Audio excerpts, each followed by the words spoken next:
नोंथाङा थांनानै थानाय समाव गावनि धोन सम्पथिखौ गावनि फिसानो माब्लाबाबो लिरनानै होनो नाङा। 10,000 कौटि धोन सम्पथि गोनां बिगोमाया दिनै न' भारायाव थानो गोनां जादों। गावनि असे फिसाया गावनि बिफाखौ आलाय-सिलाय खालामदों। हादरनि मोनसे नखरनि जाथाया दिनै गोबां खौरां बिजोंफोराव गोसारदों। बिफाया साननानै आगोर मोनासै मा गोरोन्थि खालामनानै लाखो? गोबां खौरां बिजोंफोराव फोरमायनाय बायदिब्ला गावनिनो गोरोन्थि जादों होननानै फोरमायथिदों। गाव थांनानै थानायावनो गावनि धोन सम्पथिखौ गावनि फिसानि मुङाव लिरनानै होनाया गोबां सानख'हायै गोरोन्थि जाबाय होननानै फोरमायदों। हादरनि मुंदांखा रिमट कम्पानिनि बिगोमाया दिनै लामा सामायाव थाबायनांदों आरो भारा न'आव थानांदों।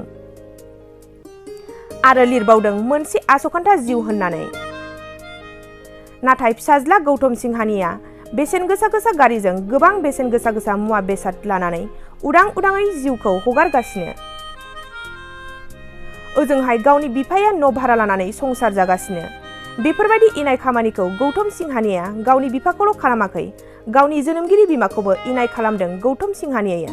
मोनसे समाव गावनि धोन सम्पथिखौ सानख'नो हायै सुबुङा दिनै गाव मा गोरोन्थि मावनानै लाखो बिनि हिसाबखौ होदों।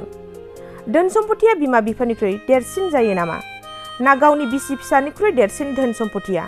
गोबां सानख'हायै धोन सम्पथि थासेयावबो बिजय पत सिंहानियानि जिउआ दिनै आलाय-सिलाय।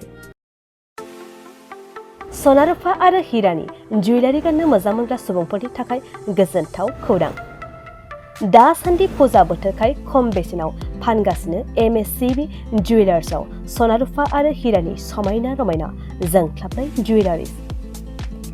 MSCB जुवेलार्सआव मोननो हागोन राजकोट जुवेलारि, कास्टिं जुवेलारि, कलकाता जुवेलारि, मेसिनजों बानायनाय जुवेलारि आरो आखाइजों बानायनाय जुवेलारि। लोगोसेनो हाबा हुखायाव गाननो थाखाय सना आरो हिरानि समायना जुवेलारिसफोरखौबो मोननो हागोन। MSCB जुवेलार्सआनो दं क'क्राझार सहरजों नांजाबनाय क'क्राझार रेल गेटनि साखाथि वार्ड नं 5 बिबेकानन्द पथआव। MSCB जुवेलार्सजों थोंजोङै जगाजग खालामनोबो हागोन। 9954273079 जानबुं अनजिमायाव।